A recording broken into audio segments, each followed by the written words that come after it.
अस्सलामु अलैकुम वरहमतुल्लाहि वबरकातुहू।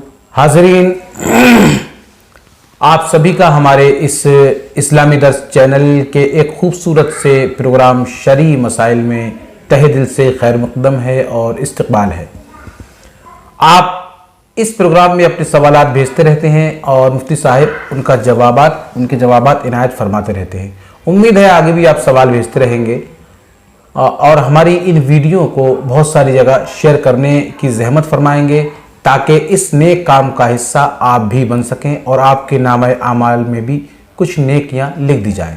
इस्लाम का फ़रोग़ कीजिए, आप भी फैलाइए, हम भी फैलाएं, सब लोग फैलाएं, ये सबका फ़र्ज़ है। आइए इस प्रोग्राम का आज आगाज़ करते हैं। ये जनाब अहमद अशरफ़ी साहिब बम्बई से सवाल कर रहे हैं। ये पूछ रहे हैं कि हम आलिम दीन किसको कहते हैं और हर आलिम दीन को नाइब रसूल समझना चाहिए या नहीं समझना चाहिए, या हर आलिम दीन का क्या एक मेयार है, ये मालूमात हासिल करना चाहते हैं। इस तरह के सवालात इससे पहले भी आए हैं और उनके जवाबात दिए जा चुके हैं।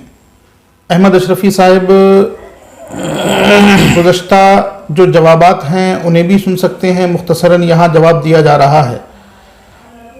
आलिम हमारे यहाँ उर्फ़ आम में उसको कहते हैं कि किसी मदरसे में रहकर एक मखसूस निसाब पढ़ ले, उसको आलिम कहा जाने लगता है और उसी की दस्तार होती है।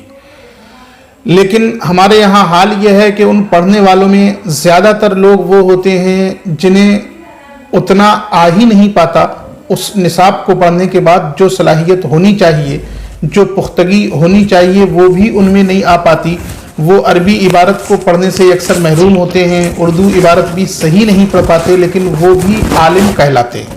बहरहाल, आलिम दीन के लिए आपने पूछा कि आलिम दीन किसे कहते हैं, तो हमेशा याद रखिए कि आलिम दीन हम उसी को कहेंगे जो दीन का अच्छा जानकार हो, यानी अकायद के मसाइल अच्छी तरह जानता हो और दीगर तफरीगी मसाइल वो ख़ुद किताबों से अख़ज़ कर सकता हो, निकाल सकता हो, वो आलिम दीन कहलाएगा। दूसरा सवाल आपका ये है कि आलिम दीन, क्या हर आलिम दीन नाइब रसूल होता है?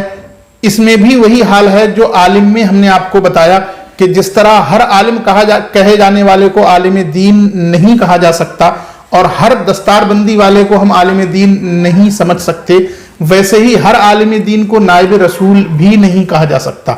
नाइब रसूल आप खुद कह रहे हैं नाइब रसूल, तो इसका मतलब ये कि रसूल करीम सल्लल्लाहु ताला अलैहि वसल्लम के जो औसाफ हैं, चूंकि हम उसकी नियाबत उसको दे रहे हैं, हम अल्लाह के रसूल सल्लल्लाहु ताला अलैहि वसल्लम के नाइब होने की बात कर रहे हैं, तो उनके अंदर जो औसाफ थे वो अपने इल्म पर अमल करने के साथ साथ वो औसाफ भी अपने अंदर रखता हो। पत्थर खाकर दुआएं देने की सलाहियत रखता हो, खून टपकता हो और फिर भी दुश्मनों को दुआएं दे रहा हो, ये सलाहियत उसके अंदर हो। और इसके अलावा अल्लाह के रसूल सल्लल्लाहु ताला अलैहि वसल्लम की सीरत तैयबा पर आप नजर डालिए, जो औसाफ आप सल्लल्लाहु ताला अलैहि वसल्लम के अंदर थे, अगरचे बतरजे अतम ना हो, कुछ ही सही उनका मुजाहरा कुछ ना कुछ उसकी जात से होता हो, तब हम उसको नाइब रसूल कहेंगे। यानी वो आलिम दीन जो बाअमल भी हो और अपने अंदर दीन और तबलीग इस्लाम के लिए, तबलीग दीन और तबलीग इस्लाम के लिए वो सब कुछ करने की हिम्मत रखता हो जो अल्लाह के रसूल सल्लल्लाहु ताला अलैहि वसल्लम ने अपने ज़माने में कुर्बानियाँ पेश की, सहाबाए किराम ने पेश की, उसी आलिम दीन को नाइब रसूल कहा जाएगा। वो आलिम दीन जो बाअमल भी है और आलिम भी है, लेकिन उसके अंदर वो सलाहियतें नहीं हैं या वो अपने अंदर वो हिम्मत नहीं रखता जो अल्लाह के रसूल सल्लल्लाहु ताला अलैहि वसल्लम ने और उनके मुक़द्दस सहाबा ने दीनों इस्लाम की तबलीग के लिए, दीनों इस्लाम को दूर दूर तक पहुंचाने के लिए अंजाम दी हैं, जो वो कुर्बानियाँ नहीं दे सकता, तो फिर उसको नियाबत कैसे अता की जा सकती है या उसको कैसे नाइब रसूल कहा जा सकता है? लिहाजा अच्छी तरह याद रखिए, जिस तरह हर आलिम कहलाने वाला हकीकतन आलिम दीन नहीं होता, वैसे ही हर आलिम दीन नाइब रसूल नहीं होता। नाइब रसूल होने के लिए नियाबत के वो औसाफ جو آپ کے اندر تھے وہ اس کے اندر بھی کچھ جھلک نظر آنی چاہیے، تب ہم اس کو نائب رسول کہہ سکتے ہیں۔ اللہ تبارک و تعالی سمجھنے سمجھانے کی توفیق نصیب فرمائے اور ہم سب کو اپنے علم کے مطابق عمل کرنے کی توفیق نصیب فرمائے۔ ایسا مت سمجھیے کہ ساری زحمتیں اور ساری تکلیفیں اسی کو ہیں جس نے علم حاصل کر لیا۔ آپ جتنا جانتے ہیں، آپ کو جن چیزوں کا علم ہے، اس علم پر آپ کو بھی عمل کرنا ہے۔ امید ہے کہ آپ کی اس سوال کا جواب آپ کی سمجھ میں بخوبی آ گیا ہوگا۔ مفتی صاحب نے بڑے اچھے طریقے سے آپ کو سمجھانے کی کوشش کی ہے۔ اگلا سوال ہمارے محترم جناب سمر الدین شیخ جی صاحب بمبئی سے کر رہے ہیں۔ اس طرح کے سوال آپ کیا کیجئے، یہ ہماری عام زندگی میں عام طور پر دیکھے جاتے ہیں اور نظر آتے ہیں۔ یہ سوال کر رہے ہیں کہ کسی شخص کا وضو نہیں ہے تو وہ قرآن شریف کیا دیکھ کر ہاتھ میں لے کر یا قرآن شریف کا کوئی ایک پارہ ہاتھ میں لے کر پڑھ سکتا ہے یا نہیں پڑھ سکتا ہے؟ اور دوسری بات یہ کہ وہ آدمی جس کا وضو نہیں ہے، قرآن شریف اس کے ہاتھ میں نہیں ہے، زبانی وہ پڑھ سکتا ہے یا پڑھ سکتا ہے یا نہیں پڑھا سکتا؟ کیا حکم ہے اس کے بارے میں کہ قرآن شریف کے لیے وضو ہونا ضروری ہے یا وضو ہونا ضروری نہیں ہے، یا قرآن شریف چھونے کے لیے وضو ہونا ضروری ہے، یا قرآن شریف جو آدمی زبانی پڑھ رہا ہے اس کا وضو ہونا یا نہ ہونا ضروری ہے، یا کیا حکم ہے شریعت کا اس بارے میں؟ ہمارے سمر الدین شیخ جی صاحب جاننا چاہتے ہیں۔ قرآن پاک چھونے کے لیے جی، وہ 300 پارے ہوں یا ایک پارہ، جی، قرآن پاک چھونے کے لیے وضو ضروری ہے۔ جی، بغیر وضو کے ایک پارے کو بھی نہیں چھوا جا سکتا اور پورے قرآن پاک کو بھی نہیں چھوا جا سکتا۔ قرآن پاک ہاتھ میں ہے، وہ دیکھ کر نہیں پڑھ رہا ہے، بغیر دیکھے پڑھ رہا ہے، تب بھی اجازت نہیں ہے، اس لیے کہ بہرحال وہ چھو رہا ہے اور چھونے کے لیے وضو ضروری ہے۔ جب تک وضو نہیں ہوگا قرآن پاک کو مس نہیں کیا جا سکتا، اسے چھوا نہیں جا سکتا۔ اسی حکم میں اس کا وہ پارا بھی ہے جو 30 پارے الگ الگ لوگ چھاپ دیتے ہیں، ایک ایک پارا، پہلا پارا، دوسرا پارا۔ جس طرح بغیر وضو کے قرآن پاک کو نہیں چھوا جا سکتا، ویسے ہی اس پارے کو بھی نہیں چھوا جا سکتا اور نہ ہی اس کو دیکھ کر پڑھا جا سکتا ہے یا اس کو ہاتھ میں لے کر پڑھا جا سکتا ہے۔ ہاں، یہاں ایک بات یاد رکھیے کہ قرآن پاک چھونے کے لیے وضو ضروری ہے، قرآن پاک پڑھنے کے لیے وضو ہو تو بہتر ہے اور نہ ہو تب بھی آپ قرآن پاک پڑھ سکتے ہیں۔ مطلب یہ کہ اگر قرآن پاک کو چھوئے بغیر آپ پڑھنا چاہیں، کسی پارے کو چھوئے بغیر آپ پارا پڑھ رہے ہیں تو آپ پڑھ سکتے ہیں، آپ کو اجازت ہو سکتی ہے۔ بہتر تو یہی تھا کہ آپ وضو کر لیتے، لیکن اس وقت آپ پڑھ سکتے ہیں۔ ہاں، وہ چیزیں جیسے یسن القرآن یا قاعدہ بغدادی وہ اس کے حکم میں نہیں ہیں، وہ بغیر وضو بھی آپ چھو سکتے ہیں، چونکہ انہوں نے قاعدہ بغدادی کا ذکر کیا ہے خاص طور سے۔ جی، قاعدہ بغدادی اور یسن القرآن یہ قرآن پاک کے حکم میں نہیں ہے، انہیں بغیر وضو پڑھ بھی سکتے ہیں اور آپ پڑھا بھی سکتے ہیں۔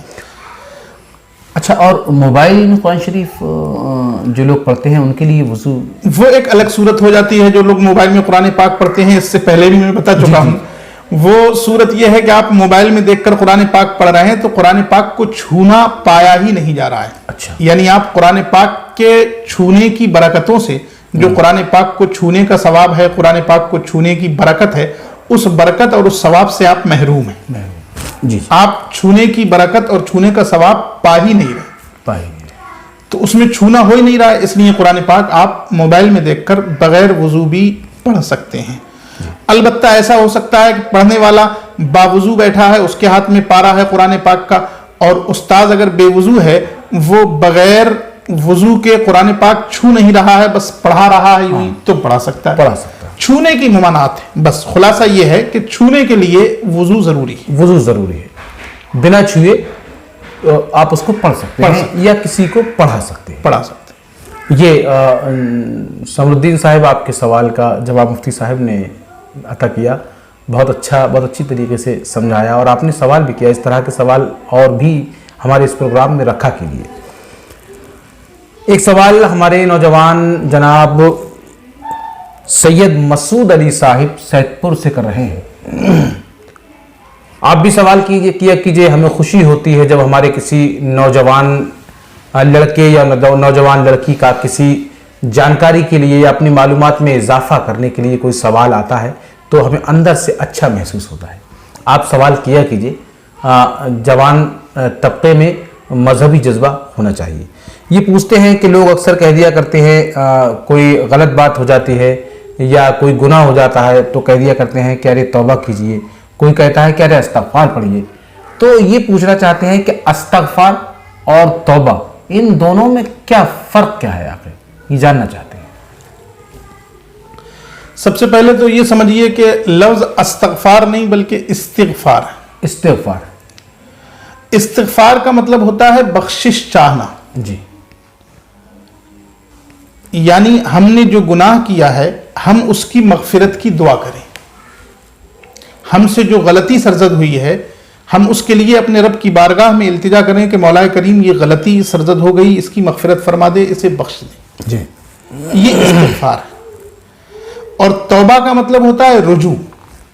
जी, यानी हमने एक गुनाह किया और उस गुनाह को करते हुए हम रहमत इलाही से दूर हुए, अब हम दोबारा उस रहमत में पलटना चाहते हैं, तो वो तौबा है। तकरीबन एक ही माना है दोनों का, सिर्फ लफ्ज के एतबार से ज़ाहिरन फ़र्क नज़र आता है, वरना तौबा और रुजू का मतलब ही होता है कि हम बारगाह इलाही में दोबारा पलट कर आए। हमने अल्लाह की बारगाह में दोबारा हाज़री दी इस मकसद से कि हमसे एक ख़ता हो चुकी है, एक गलती हो चुकी है, हम फिर उससे तौबा करते हैं और इस्तिग़फ़ार यानी उस गलती के मग़फ़िरत की दुआ करते हैं। जी, तो उस गलती से पलटकर आना और फिर उसके मग़फ़िरत की दुआ करना, बस ऐसे समझिए। उस गलती से पलटकर आना और बारगाह इलाही में पहुंचकर उसकी मग़फ़िरत की दुआ करना। तो मग़फ़िरत की दुआ करना ये इस्तिग़फ़ार है और पलटकर आना ये तौबा है। तौबा है। बहुत अच्छा जवाब मसूद साहिब, बहुत अच्छा जवाब मुफ्ती साहिब ने इनायत फरमाया है। और जैसा सवाल आपने जैसा जैसा लिखा था वैसे ही मैंने मुफ्ती साहिब के सामने पेश किया है। लीजिए, आपकी एक इस्लाह और हो गई कि इस्तग़फ़ार आपने लिखा है, इस्तग़फ़ार नहीं है इस्तिग़फ़ार है, मुफ्ती साहिब ने आपको बता दिया। चलिए, इसी तरह की इस्लाहें हमारी होती रहेंगी। ये हमारी और आपकी एक ख़ास प्रोग्राम रहता है जिसमें सिर्फ नियत और मकसद अपनी और आपकी इस्लाह होता है। इस्लाह होना चाहिए और यही हमारी असली और सही ज़िंदगी है। अगला सवाल जनाब मोहम्मद ज़फ़र कुरैशी साहिब ये दिल्ली से कर रहे हैं। ये पूछ रहे हैं कि मुसलमान लोग अक्सर गैर मुस्लिम लोगों में शादी में फंक्शनों में जाते हैं तो वहाँ ये चिकन वगैरह भी होता है खाने में। अब ये मालूम नहीं कि वहाँ उस चिकन को हलाल किया गया है या हलाल नहीं किया गया है। गैर मुस्लिम की शादी है, जाहिर सी बात है। तो वहाँ पे हम मुसलमान लोगों को वो खाना चाहिए या नहीं खाना चाहिए? क्या इसमें शरीयत का क्या हुक्म है? गैर मुस्लिमों के यहाँ जो ज़बीहा किया जाता है या जो जानवर काटा जाता है आम तौर से वो ज़िब्ह नहीं करते हैं, और अगर वो ज़िब्ह करे भी तो उनका तरीक़ा शरई तरीक़ा नहीं होता है। हमें हुक्म यह है कि हम उसी गोश्त या उसी जानवर का गोश्त खा सकते हैं जिसको ज़िब्ह किया गया हो शरई तरीक़े पर, यानी उसको ज़िब्ह करने वाला मुसलमान हो और फिर उसने बिस्मिल्लाह अल्लाहु अकबर पढ़ा हो। अगर भूल कर किसी मुसलमान से रह गया वो एक अलग मामला है, लेकिन ये ज़रूरी है कि उसको ज़िब्ह करने वाला मुसलमान हो और फिर उसने ज़िब्ह करते वक्त बिस्मिल्लाह अल्लाहु अकबर पढ़ा हो, तभी हम उसको खा सकते हैं। यही शरई तरीक़ा है। इसके बगैर अगर ज़िबा किया है तो चाहे तो झटके से काटा हो, जिसको हम झटके से काटना कहते हैं, या बगैर झटके के धीरे धीरे काटा हो, लेकिन काटने वाला गैर मुस्लिम है, जब भी वो जायज़ नहीं होगा। अगरचे वो बिस्मिल्लाह अल्लाहु अकबर पढ़ ले, मगर चूंकि वो मोमिन है ही नहीं, लिहाजा वो ज़िब्ह नहीं हो सकता और गैर मुस्लिम का ज़बीहा हमारे लिए जायज़ नहीं हो सकता। तो जाहिर है कि जब हम उनकी महफिल में हैं और उनके फंक्शन में हैं, उनकी तकरीब में हैं, तो उन्हीं का ज़बीहा होगा जो हम खा रहे हैं, वो चाहे बकरा हो या मुर्गा हो, कोई भी हो, ज़िबा उन्हीं लोगों ने किया होगा। और जब ज़िब उन्हीं लोगों ने किया है तो वो हमारे लिए जायज़ नहीं हो सकता, हमारे लिए वो खाना जायज़ नहीं है जो हम उनके फंक्शनों में या उनकी तकरीबात में जाकर चिकन की बिरयानी या मटन बिरयानी जो भी हो, वो जायज़ नहीं होगा। हमें उससे एहतिराज़ चाहिए और सख्त एहतिराज़ चाहिए। हम कहीं भी हों अपने दीन को न भूलें, यही हमारी इस्लामी शनाख्त है। हमें वहाँ भी इस बात को याद रखना चाहिए कि यहाँ आने के बाद हमारे लिए हराम हलाल नहीं हो जाएगा, नाजायज़ जायज़ नहीं हो जाएगा। वहाँ भी गैर मुस्लिम का ज़बीहा आपके लिए हराम ही रहेगा, जिस तरह आम औकात में हराम है। अच्छा, और ये बताइएगा कि फिर हम मान लीजिए मीट वगैरह नहीं खा के दूसरी उसमें जो साग सब्जियां हैं या इस तरह की चीज़ें, वो आप खा सकते हैं, खा सकते हैं, खा सकते हैं। दूसरे खाने जो भी हैं उस तकरीब में जी जिनमें आपको इस तरह का कोई अंदेशा नहीं है, वो खाना खा सकते हैं। जी जी। नाज़रीन, हमें उम्मीद है कि आपको ये प्रोग्राम ज़रूर पसंद आएगा और हमारे इस प्रोग्राम में आप बार बार हर जुमे को शरीक होते रहेंगे, अपने सवालात भेजते रहेंगे और मुफ्ती साहिब उनके जवाबात इनायत फरमाते रहेंगे। उम्मीद है कि आप हमारे इस प्रोग्राम को और बहुत सी जगह शेयर करेंगे और हमारे इस नेक मिशन में नेकी का हिस्सा बनेंगे। इसी के साथ अपने मेज़बान सैयद आतिफ़ अली और जनाब मुफ्ती सैयद वाक़िफ़ अली साहिब क़िबला को इजाज़त दीजिए। अस्सलामु अलैकुम व रहमतुल्लाहि व बरकातुहू।